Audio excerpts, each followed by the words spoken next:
बाहर बारिश हो रही थी और अंदर राहुल ये रोमांटिक गाना गा रहा था।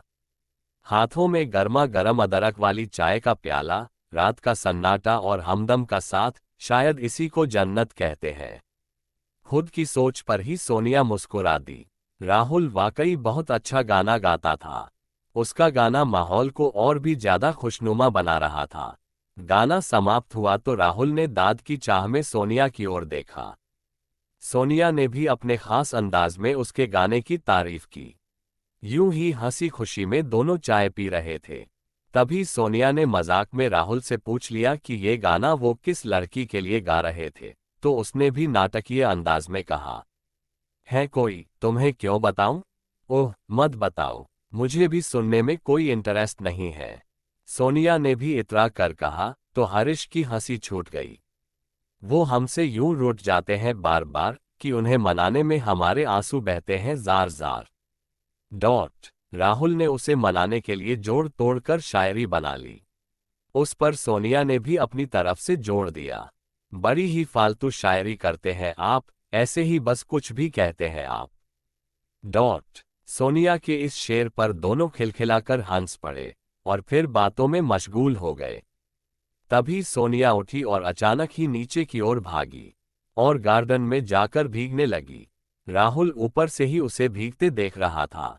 सोनिया को बारिश कितनी पसंद है उसे अच्छे से पता था, तो रात होने के बावजूद उसने उसे भीगने से रोका नहीं। जी भर के भीगने के बाद सोनिया ऊपर आई तो राहुल उसे देखकर फिर गुनगुना उठा, एक लड़की भीगी भागी सी।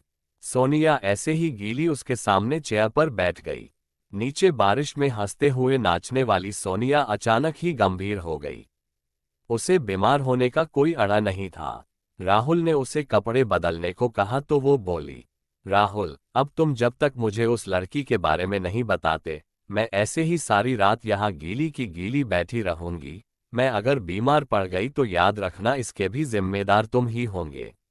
ये बात सोनिया सीरियसली बोल रही थी। हरीश सोनिया के उसके प्रति पागलपन से अच्छी तरह वाकिफ था। सोनिया को समझाने की गरज से उसने कहा, सोनिया मैंने तो मजाक में कहा था जान, तुम्हें चिढ़ाने के लिए मैंने ऐसा कहा था, वरना तुम तो मुझे बचपन से जानती हो। मेरी जिंदगी में अब कोई नहीं है और नहीं कभी होगा। तुम आज फिर से बहक रही हो। मैं बहक रही हूं? क्या मैंने तुम्हें रंगे हाथों नहीं पकड़ा था रूही के साथ? बोलो। सोनिया और राहुल बचपन के दोस्त थे। कॉलेज में उन दोनों की दोस्ती रूही के साथ हुई और वो भी उनकी बेस्ट फ्रेंड बन गई। राहुल और रूही एक दूसरे को चाहने लगे थे। सोनिया ये बात जानती थी। राहुल सोनिया को बस अपना बेस्ट फ्रेंड ही समझता था, मगर सोनिया उसे बचपन से प्यार करती थी और उसके साथ ही शादी करना चाहती थी। सोनिया राहुल के प्रति पागलपन की हद तक पजेसिव थी। वो राहुल को कभी किसी लड़की के साथ नहीं देख सकती थी। रूही के साथ भी राहुल अगर ज्यादा बात कर लेता था तो वो बिदक जाती थी और 2-3 दिन तक उनके साथ बात नहीं करती थी। फिर राहुल के बहुत मनाने के बाद ही मानती थी। अब ये हमेशा की बात हो गई थी। रूही में सारी खूबियां होने के बावजूद राहुल के घरवाले उसे अपनी बहू नहीं बनाना चाहते थे क्योंकि वो दूसरे समाज की थी। राहुल भी ये बात अच्छी तरह जानता था कि उसके परिवार वाले इस शादी के लिए कभी नहीं मानेंगे।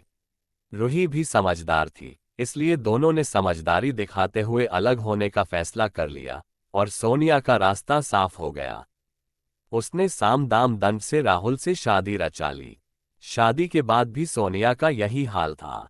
वो बात बात पर राहुल पर शक करके उसे परेशान करती रहती थी। हालांकि वो राहुल का बेहद ध्यान भी रखती थी। उसके मुंह से निकलने के पहले ही सोनिया हर बात समझ जाती थी। राहुल भी छोटी से छोटी जरूरतों के लिए सोनिया पर ही निर्भर था। सोनिया ने घर भी बड़े ही अच्छे तरीके से संभाला हुआ था। ऐसे ही जिंदगी चल रही थी कि एक दिन राहुल को रूही का फोन आता है। वो उससे मिलना चाहती थी। ये एक फोन राहुल और सोनिया की जिंदगी में तूफान खड़ा कर देता है। राहुल और रूही एक रेस्टोरेंट में मिलने का तय करते हैं। सोनिया के स्वभाव को देखते हुए दोनों सोनिया को कुछ भी नहीं बताते, मगर सोनिया ने किसी तरह दोनों की बात सुन ली थी, पर उसने राहुल पर यह जाहिर नहीं होने दिया। दूसरे दिन तेज बारिश हो रही थी। रविवार का दिन था, सो राहुल बहुत बहाने बनाकर घर से निकला था रूही से मिलने। उसके पीछे पीछे सोनिया भी निकल पड़ी। राहुल रूही के टेबल तक पहुंचता है और बारिश की वजह से थोड़ी गीली हो चुकी रूही को देखकर धीरे से गाता है, एक लड़की भीगी भागी सी। तब तक सोनिया लपक कर वहां पहुंच जाती है और तमाशा खड़ा कर देती है। रूही और राहुल दोनों ही के लिए ये बहुत ही अनएक्सपेक्टेड था। रूही अपमान की आग में झुलसती हुई वहां से निकलने की कोशिश करती है तो सोनिया उसे थप्पड़ जड़ देती है।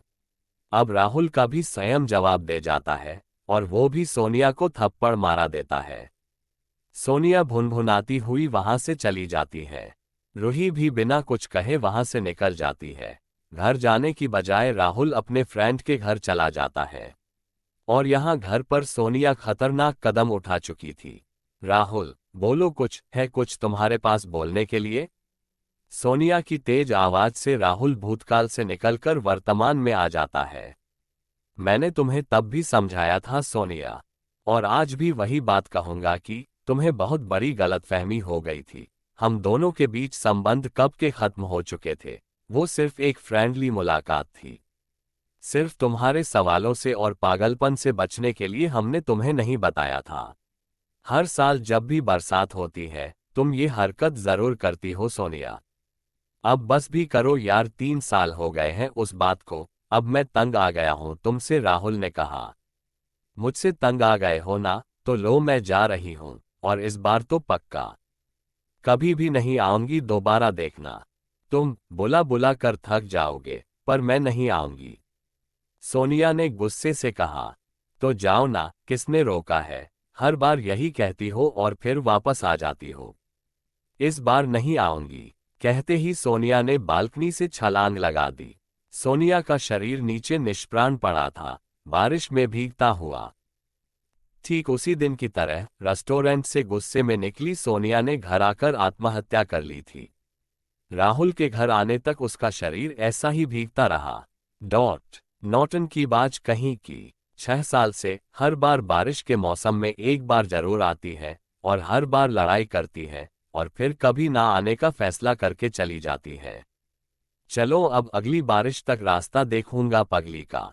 उसने नीचे झांक कर देखा तो सोनिया नहीं थी। भारी मन से गुनगुनाते हुए वो अंदर आ गया, एक लड़की भीगी भागी सी। तो दोस्तों, कैसी लगी ये कहानी? कमेंट करके जरूर बताइएगा। और अगर ये कहानी अच्छी लगी तो लाइक करो, और अभी तक इस चैनल को सब्सक्राइब नहीं किया तो चैनल को सब्सक्राइब करो। मिलते हैं अगले वीडियो में।